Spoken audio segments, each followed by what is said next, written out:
À chaque soir une histoire. Aujourd'hui, je vais vous raconter l'histoire du Petit Poucet.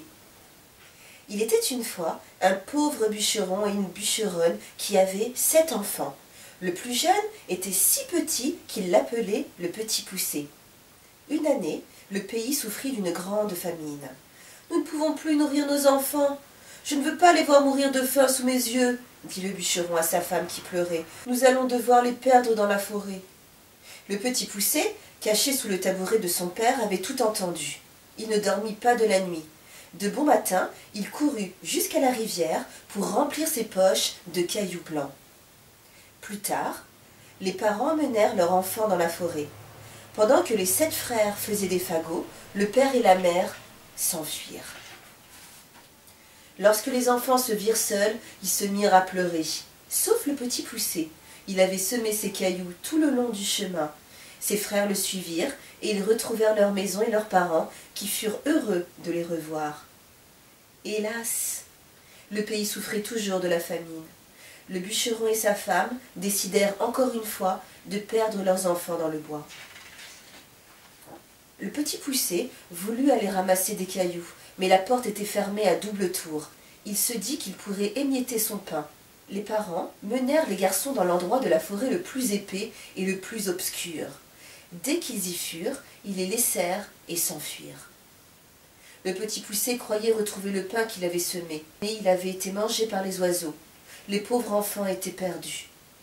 La nuit vint, et ils entendirent les hurlements des loups. Bientôt, la pluie se mit à tomber. Ils étaient trempés jusqu'aux os. Le Petit Poucet grimpa en haut d'un arbre et vit une lumière. Il marcha quelque temps avec ses frères en direction de la lumière.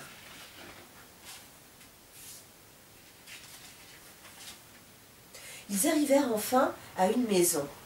Ils frappèrent à la porte et une femme vint leur ouvrir. « Nous nous sommes perdus dans la forêt. Pouvons-nous dormir chez vous ?» dit le Petit Poucet. « Oh, mes pauvres enfants, dit la femme, savez-vous que vous êtes chez un ogre qui mange les petits enfants?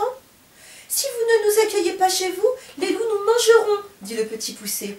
La femme de l'ogre crut qu'elle pourrait les cacher à son mari jusqu'au lendemain matin. Elle les fit entrer et les installa près du feu. Tout à coup, on frappa à la porte. C'était l'ogre qui revenait.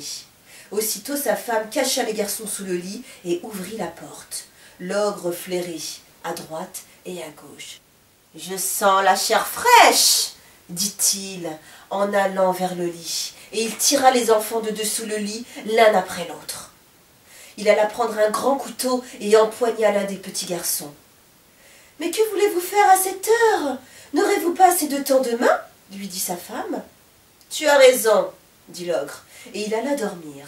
Sa femme coucha les 7 frères dans la chambre des 7 filles, où il y avait un autre lit. Le Petit Poucet se leva au milieu de la nuit.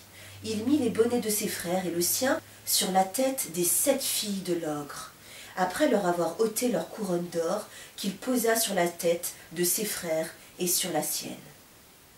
À minuit, l'ogre entra dans la chambre.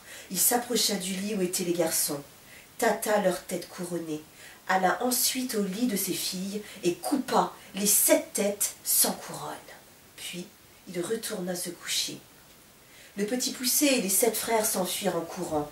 Le lendemain, l'ogre, découvrant son erreur, chaussa ses bottes de 7 lieues et se lança à leur poursuite. Allant de montagne en montagne, traversant des rivières, l'ogre se rapprochait du Petit Poucet et de ses frères, et ils se cachèrent sous un rocher. L'ogre, qui était très fatigué, s'assit sur cette roche et s'endormit. Le Petit Poucet dit à ses frères de retourner vite à la maison. Puis, il retira les bottes de 7 lieues à l'ogre et se les mit. Elles étaient magiques et s'adaptèrent à ses petits pieds. On dit que le Petit Poucet alla chez la femme de l'ogre. « Votre mari est en danger, dit-il. Des voleurs lui réclament tout son or.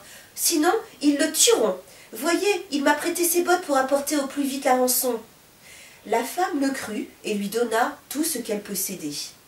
On dit aussi que le Petit Poucet, chaussé des bottes de l'ogre, alla trouver le roi et lui rapporta des nouvelles de son armée qui était à 200 lieues de là. Le roi lui donna une grosse somme d'argent et le petit poucet devint son messager.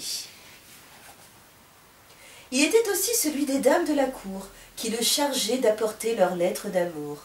Quand il fut devenu riche, le petit poucet retourna voir ses parents. Il les tira de la misère et installa ses frères à la cour du roi. Voilà les enfants, l'histoire du petit poucet est terminée.